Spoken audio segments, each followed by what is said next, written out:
নামাজে নারীদের তিনটি মারাত্মক ভুল যা আপনার নামাজ নষ্ট করছে।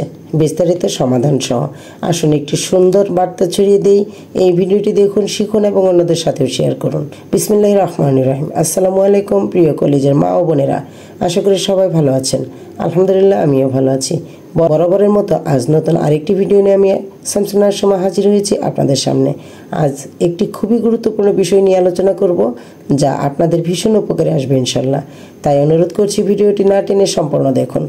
ভিডিওটি ভালো লাগলে সাবস্ক্রাইব করুন, লাইক কমেন্ট শেয়ার করে আপনার ভালোবাসার মানুষদেরকেও দেখার এবং শেখার সুযোগ করে দিন।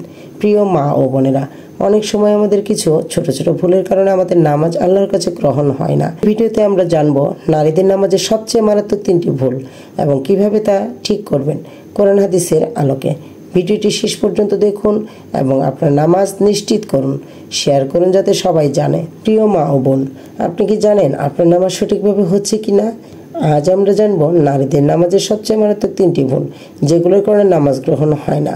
আপনি যদি এগুলো এড়ান, আল্লাহর সামনে আপনার নামাজ হবে পূর্ণ এবং গ্রহণযোগ্য। ভুল নাম্বার 1, সঠিকভাবে হিজাব ও পোশাক না রাখা। প্রথম এবং সবচেয়ে বড় ভুল হলো নামাজের সময় সঠিকভাবে হিজাব বা পোশাক না রাখা। অনেক নারী কখনো কখনো নামাজের সময় কাঁধ, বাহু বা পা পুরোপুরি ঢেকে রাখেন না। কোরআনে আল্লাহ বলেন, এবং তোমাদের নারীদের সাজসজ্জার কিছু অংশ গোপন রাখো, শুধুমাত্র যা প্রকাশ করাটা দরকার। সূরা আন-নূর আয়াত 31। নামাজের সময় শরীরের আড়া সম্পূর্ণ ঢেকে রাখা আবশ্যক।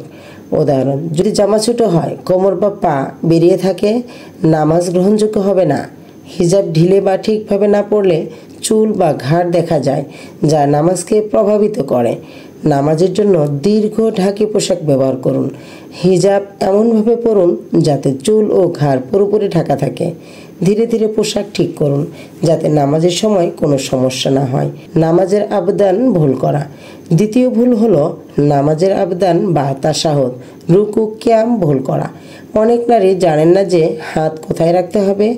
রুকু বা সিজদার সময় শরীরের অবস্থান ঠিকভাবে না রাখলে নামাজের স্বীকৃতি কমে যায়। কোরআন হাদিসের নির্দেশ, নবী সাল্লাল্লাহু আলাইহি সাল্লাম বলেছেন, যে ব্যক্তি নামাজে তার পুরো মনোযোগ দেয় এবং প্রতিটি পদক্ষেপে সঠিকভাবে করে, আল্লাহ তার নামাজ গ্রহণ করেন। সহিহ বুখারী।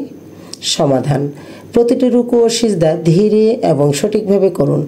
হাত কিভাবে তুলতে হবে, মাথা কোথায় রাখা হবে, প্রতিটি পদক্ষেপ শেখার জন্য নামাজের বই বা মোবাইল অ্যাপ ব্যবহার করুন। ভুল নাম্বার 3, নামাজের সময় মনোযোগ হারানো। তৃতীয় বড় ভুল হলো নামাজের সময় মনোযোগ হারানো।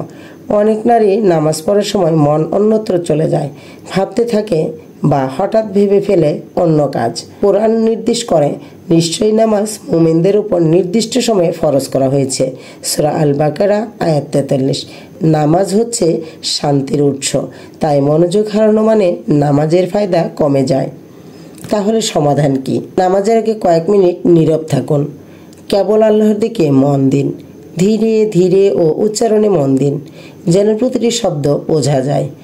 যদি মন অন্যত্র চলে যায়, শান্তভাবে আবার নামাজের দিকে ফিরিয়ে নিয়ে আসুন। এই তিনটি ভুল, হিজাব ও পোশাক, নামাজের আবদান, মনোযোগ হারানো এড়িয়ে চলুন। আপনার নামাজ হবে পূর্ণ, গ্রহণযোগ্য এবং আল্লাহর কাছে খুশি করার মতো। ভিডিওটি যদি আপনার উপকারে আসে, লাইক করুন, শেয়ার করুন এবং সাবস্ক্রাইব করুন। আল্লাহ আমাদের সবাইকে সঠিকভাবে নামাজ পড়ার তৌফিক দান করুন। আমিন।